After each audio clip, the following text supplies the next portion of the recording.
மாநிலம்னு ஒன்று இருந்தால் தான், மாநிலத்துக்கான அதிகாரம் இருந்தால் தான் அந்த அரசையே நீங்கள் கொஸ்டின் பண்ண முடியும். இப்போ அந்த அதிகாரத்தை பறிக்கக்கூடிய வேலையை பண்ணிக்கிட்டு இருக்கக்கூடிய பாஜக அரசுக்கு த கோர் ஆஃப் டெமோக்ரஸி, அந்த எலெக்டட் கவர்மெண்ட்டுக்கு கொடுக்க வேண்டிய பவரை வந்து பாஜக கொடுக்க மறுக்கிறது. நீங்கள் தேர்ந்தெடுக்கப்பட்ட ஒரு அரசாக இருந்தாலும் நீங்கள் முடிவு பண்ண முடியாது பெரும்பாலான விஷயங்களில்.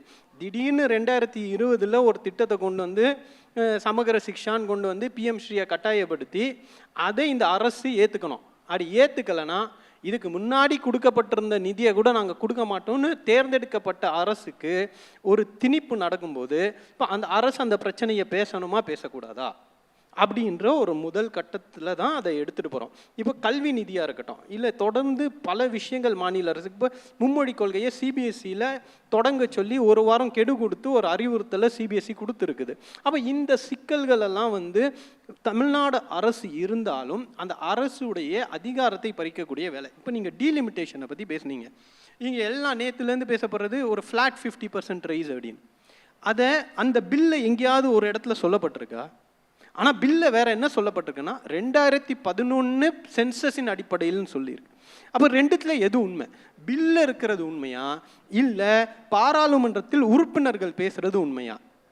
இதுதான் பிரச்சனை. அப்போ இவங்களுடைய உத்தரவாதத்தை யார் எடுத்துக்கிறது? ஒரு உதாரணம், காஷ்மீர் மாநில அந்தஸ்தை இவங்க நீக்கிறதுக்கு முன்னாடி அந்த மாநிலத்துடைய ஆளுநராக இருக்கிறவர் ஒரு விஷயத்த சொல்றார். நான் பேசிட்டேன், இந்திய அரசாங்கத்துக்கிட்ட பேசிட்டேன், மாநில அந்தஸ்து நீக்கக்கூடிய எந்த திட்டமும் இல்லைன்னு அன்னைக்கு காஷ்மீருடைய ஆளுநர் கவர்மெண்ட் இல்லாத போது இருந்த அந்த ஆளுநர் ஒரு உத்தரவாதத்தை கொடுக்கிறார். அந்த உத்தரவாதம் மீறப்படுகிறது.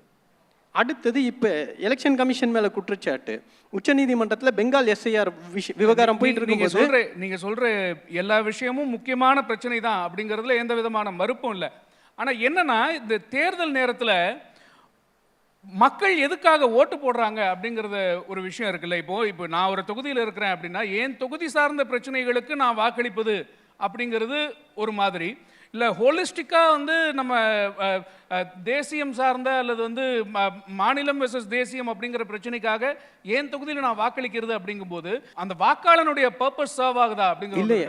நான் அதுதான் சொல்றேன், நீங்க போகக்கூடிய வாக்குக்கான உரிமையே பறிக்கப்படுறப்ப நீங்க எந்த இஷ்யூக்கு ஓட்டு போட்டாலும் பிரச்சனையாக போகுது. நீங்கள் இன்றைக்கி எஜுகேஷனுக்காக ஓட்டு போடுறீங்க, அந்த எஜுகேஷனுக்கான அதிகாரமே மாநில அரசுக்கிட்ட இல்லைன்னா அப்புறம் நீங்கள் அந்த ஓட்டோட வேல்யூ என்ன?